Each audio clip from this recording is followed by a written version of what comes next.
O que nos atrai a comida? Cheiro. O que mais? Visão. Estimula. O que mais estimula a visão? A propaganda que eu vi até hoje mais inteligente, pode ser que surjam outras muito inteligentes, mas até agora, para mim, a propaganda mais inteligente é a propaganda do McDonald's. Eu vi uma propaganda do McDonald's onde tinha uma câmera filmando uma criança num balanço. Quando o balanço ia para frente, a criança sorria. Quando o balanço descia, a criança fazia cara de choro. Alguém viu essa propaganda? Ninguém viu? Poucos viram, mas é extremamente interessante. Conforme a câmera vai virando, ela vai revelando o que a criança vê quando ela sobe. E quando sobe, ela vê o símbolo do McDonald's. E quando volta, ela não vendo mais o símbolo do McDonald's, ela faz cara de choro. A propaganda é a alma do negócio. Quais as cores que o McDonald's escolheu para colocar lá no seu logotipo? Vermelho e amarelo. Quem chama mais atenção, o vermelho ou o amarelo? O vermelho. O vermelho é a cor da fome. Adivinha qual a cor dos comedouros das galinhas? Vermelho e amarelo. As galinhas também estão se alimentando de McDonald's. Então, tem que fazer propaganda para que ela seja atraída até o alimento. Nós estamos na mesma coisa. Vocês já viram passar propaganda dizendo assim, coma alimento integral, coma frutas e verduras? Já viram isso? Não. Por quê? Porque isso a gente sabe que é bom. Só precisa fazer propaganda daquilo que a gente sabe que é o quê? Ruim. Só precisa fazer propaganda daquilo que a gente não precisa. Daquilo que a gente precisa e tem consciência, ninguém vai sair fazendo propaganda. O governo não vai gastar rios de dinheiro estimulando você a comer fruta. Primeiro, porque eu também não sei se ele tem tanto interesse que isso aconteça. Mas ele não vai fazer esse tipo de campanha. Agora, propaganda daquilo que você não precisa, isso tem. Tem e tem muito, porque a propaganda é a alma do negócio. Outra questão. É interessante que as galinhas façam fila para comer?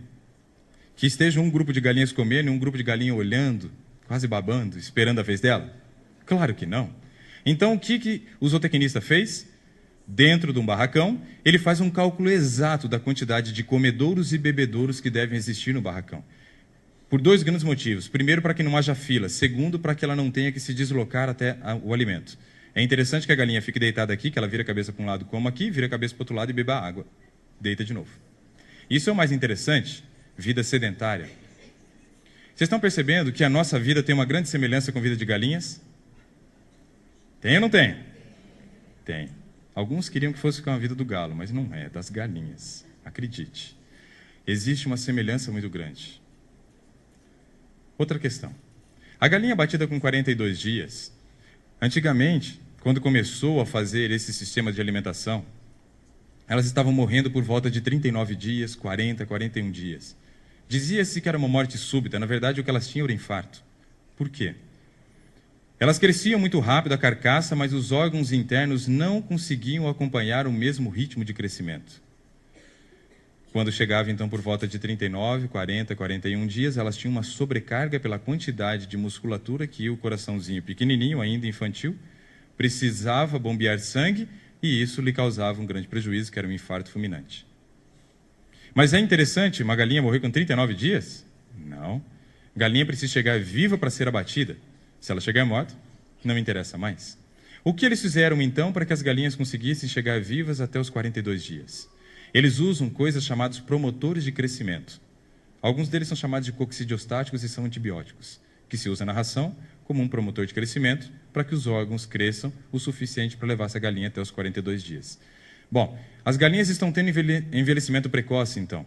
Elas estão apresentando doenças que não deveriam. Não é isso que tem acontecido com a população? As doenças não têm aparecido cada vez mais cedo? Sim ou não? Sim. Eu já conheço pessoas que com 35 anos desenvolveram Alzheimer. Isso é uma coisa terrível. Alzheimer era uma doença de senilidade, era por volta de 70, 80 anos que se desenvolvia. As doenças estão aparecendo cada vez mais cedo. O diabetes é uma coisa que se diz hoje, por volta dos seus 40 anos, ou você vira diabético, ou então você vai viver livre da doença. Mas é por volta dos 40 anos que as pessoas viram diabéticas. A maior concentração. Por quê? Nós estamos apresentando um pâncreas, muitas vezes, com 40 anos, que tem um desgaste de muitos mais anos vividos naquele curto espaço de tempo. Esse é problema. Uma outra questão.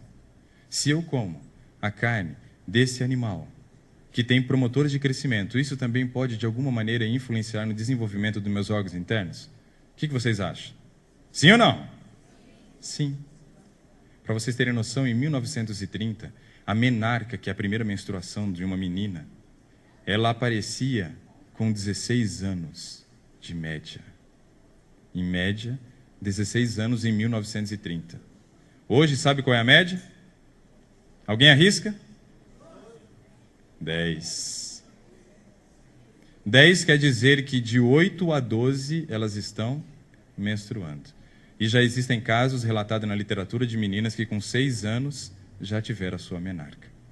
Isso é uma coisa terrível para uma criança de 6 anos, enquanto ela deveria estar brincando de boneca, ela já corre o risco de virar mãe. Por quê? Porque nós estamos vivendo num estilo de vida totalmente inadequado, e isso tem feito com que os órgãos internos tenham velocidade de desenvolvimento muito mais rápido. Para uma mulher, uma tragédia, uma vida onde ela vai ter sua parte de fertilidade estendida por muito mais tempo. O risco que ela tem para desenvolver câncer dos órgãos genitais é muito alto, de mama também. Temos que tomar um cuidado muito grande. Estamos vivendo na vida das galinhas e colhendo os mesmos problemas que as galinhas. Até agora só falamos de sono, hein? Vamos para o próximo. O que mais que nós temos ali relatado? No passado as pessoas bebiam água. Hoje elas bebem outros líquidos. A água de vez em quando alguém lembra que existe. A água é fundamental. Sabe por quê? Porque o seu cérebro, ele pesa em torno de 3% do seu peso vivo. Isso se você está dentro do seu peso adequado. Sabe o que quer dizer isso? Que uma pessoa que tenha 70 quilos, ele tem um cérebro de aproximadamente 2,1 kg. Pouquíssimo o peso do cérebro. Mas esse cérebro ele é composto por volta de 85% do peso dele de água. Quando nós bebemos outros líquidos, nós não estamos promovendo a hidratação que precisamos. E a falta de água gera muitas doenças. As primeiras doenças começam onde? No cérebro. Você já parou para pensar? Que às vezes chega na metade do dia e você está com uma dor de cabeça e você não sabe o motivo daquela dor de cabeça. E se você começar a refletir, você vai perceber que aquele dia talvez você não tenha provado água. Já estão refletindo no dia de hoje? Quantos aqui hoje já conseguiram beber aproximadamente 2 litros de água? Olha ao redor. Os professores estão de parabéns, uma salva de palmas. Todos eles levantaram a mão. Ou eles são muito certinhos ou muito mentirosos. Nada, mas eles são o que para vocês? Modelo, exemplo. É isso aí, parabéns para vocês. Então, precisamos muito de água. Agora, eles vão ficar extremamente felizes quando vocês começarem a beber água. Sabe por quê? O nosso corpo, quando nascemos, ele é formado aproximadamente por 80% do seu peso em água. Quando você se torna um adulto, se é do sexo masculino, em torno de 70%, se é do sexo feminino, em torno de 60% do peso é água. O veículo para transporte de tudo no nosso corpo é água. Quando você não bebe água direito, você está dificultando o trabalho do seu cérebro. O seu desempenho cognitivo não é o mesmo. Você tem dificuldade de aprendizagem, simplesmente pela falta de água. Água é fundamental. Precisamos beber quantidade suficiente de água. Agora, qual a quantidade suficiente de água? Existe uma conta muito fácil que cada um de vocês pode fazer, utilizando o seu peso. Multiplique ele por 30 e você vai encontrar a quantidade de água em ml. Vamos pegar aquele mesmo indivíduo que tem um cérebro de 2,1 kg, multiplicado por 30 agora, então vai dar 2 litros e 100 ml de água que ele precisa ao dia. Água, não refrigerante.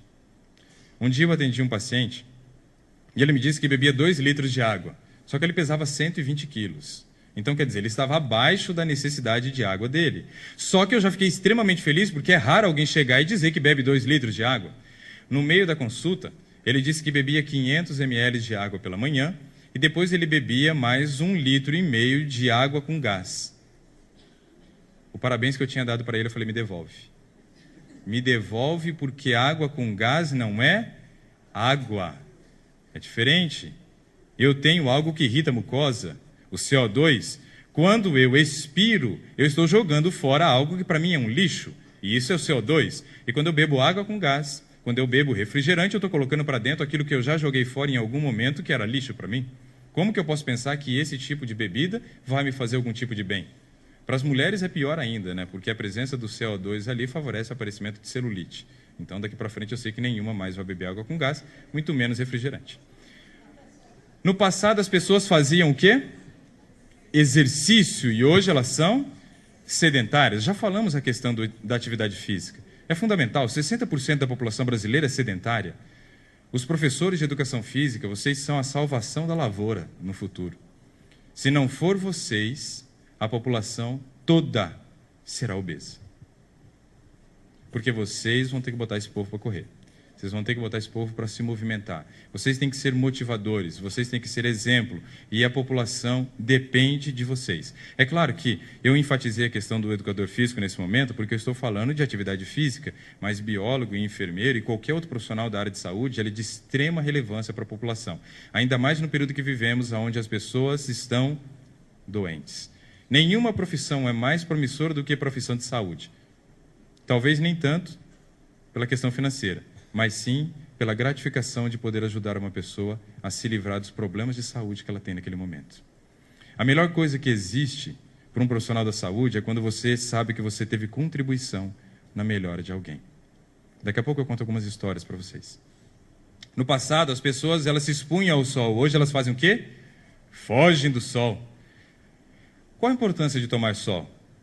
Ter uma pele bronzeada, claro. Claro que não. Isso é no período de verão, para você ficar bonitinho, ter aquela marca de biquininho e tal, isso daí tudo bem. Mas assim, sol é fundamental em todo o período do ano e não simplesmente no verão. Nós precisamos entender que o sol é a fonte de vitamina D. Eu preciso tomar sol. Agora, em qual horário eu devo tomar sol se a minha preocupação é a produção de vitamina D? Até às 10 da manhã e depois? Das 4. Porém, isso é um ledo engano. Está errado.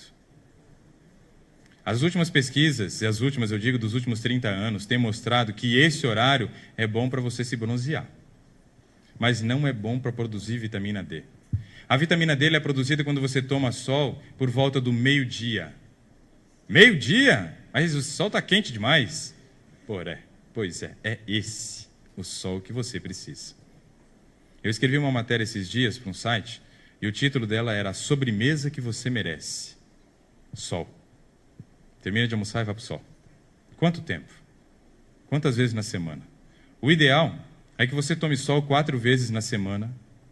Se você é branco, 15 minutos. Se é café com leite, 20 minutos. E se você é negro, 30 minutos. Por quê? O tom da pele, a quantidade de melanina que é produzida na pele, ela se torna um filtro para os raios UVB, que são os raios que realmente produzem a vitamina D. Então, dependendo da cor de pele, nós temos uma quantidade exata de tempo a ser exposto ao sol para produzir a vitamina D. Conforme envelhecemos e chegamos ali na faixa dos 60, 70 anos, onde a pele fica enrugada, nós temos que ter uma exposição ao sol maior ainda. Então, para esses casos e para muitos de nós que não temos tempo, precisamos amanhã marcar uma consulta, pedir um exame de vitamina D e verificar se temos que fazer a suplementação. Quantos por cento da população brasileira hoje tem deficiência de vitamina D? 70. De cada 10 pessoas, 7 delas têm deficiência de vitamina D. Na clínica a qual eu trabalho ali em Maringá, nós pedimos exame de vitamina D para todos os pacientes. De cada 10, 9 tem deficiência. 9 de 10 é um número muito alto. A falta de vitamina D prejudica a função cerebral, te leva a muitos outros problemas, doenças autoimunes, mas no cérebro ela faz com que você tenha envelhecimento cerebral. O seu desempenho cognitivo como estudante diminui. A tua memorização cai, a tua concentração cai, o teu nível de atenção cai, aumenta o sono, e se vê por alguns que já dormiram, já cochilaram, já acordaram, né? Então, precisamos de sol.